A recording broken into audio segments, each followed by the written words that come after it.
everyone, my name is RACHITA MATHUR, currently working as a legal intern at LEXCLIQ.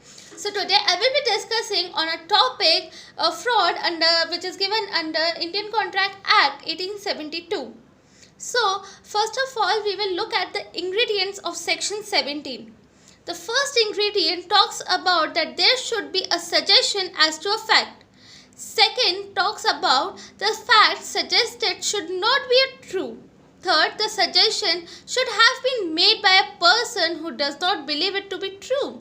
And the last ingredient is the suggestion should be made with an intent either to deceive or to induce the other party to enter into a contract. Further, it was being held that unless that mere silence does not amount to fraud unless the circumstances of the case shows that there is a duty to speak or silence is equivalent to speech. There was a case of Ratan Lal Ahluwalia versus Jai Janendra Prasad. In this case, it was being held that under common law, fraud will not only render the contract voidable at the option of the party whose consent is so obtained, but would also give rise to an action for damages in respect of deceit. Now, a representation is a statement of facts of past or present which is distinct from an opinion of a statement, although a statement of opinion may be considered as a statement of fact in certain cases, but the fraudulent misrepresentation must be material in order to allow the representative to prevent the agreement.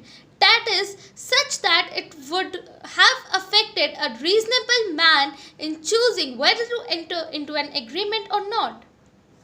Further, in case of false assertion without belief in truth, in this, to prove a case of fraud, it must be proved that the representation were being made false to the knowledge of the party making them. The statement must be false in substance and in fact. The positive knowledge of a falsehood is not a criteria. In order to constitute a fraud, it is necessary that the statement was made by the person concerned with the knowledge of the falsehood or without belief in truth. Even mere ignorance as to the truth or false of a material assertion, which however turns out to be untrue, is deemed to be equivalent to the knowledge of its untruth, are also where the representative suspected that his statement might be inaccurate or that he neglected to acquire into the accuracy. Further, in case of reckless statement if being made, the proof of absence of actual and honest belief is all that is necessary to satisfy the existence of fraud.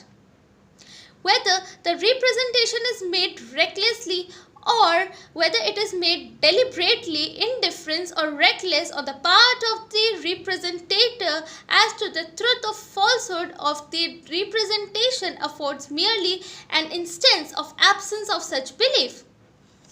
Further, in case of ambiguous statement if being made where the representative makes an ambiguous statement, the person to whom it is being made must prove that he understood that statement in the sense that it was in fact false.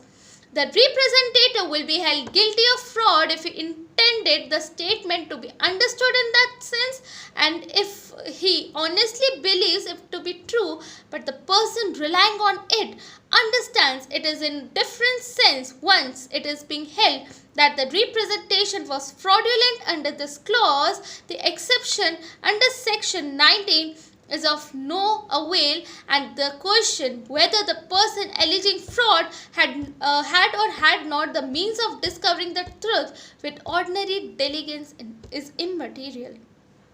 Further, in case of active concealment, mere non-disclosure of some immaterial facts would not, as per the right to recession unless it is further found that the consent has been secured by practicing some deception. Where the seller sold a property already sold by him to a third person, his conduct amount to an active concealment and fraud, and the buyer could recover the price despite the agreement that the seller could not be responsible for a defect in title. a promise is made without intention of performing it. Here, making a promise without the intention of performing it is also a fraud, though not so provided under English law. To bring the case within this clause, it must be shown that the promiser had no intention of performing the promise at the time of making it, and any subsequent conduct or representation is not considered for this purpose.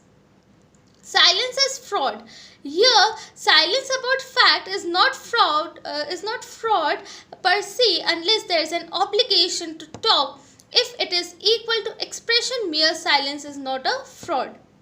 This rule has basically two skills.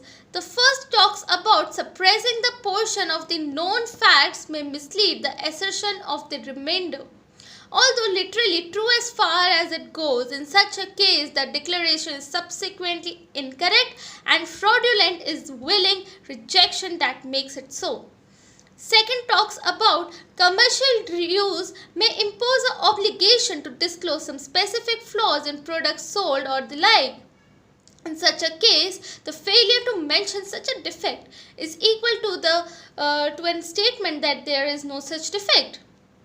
Duty to speak. There is general duty to disclose some facts that are or might be equal within the means of knowledge of both the parties.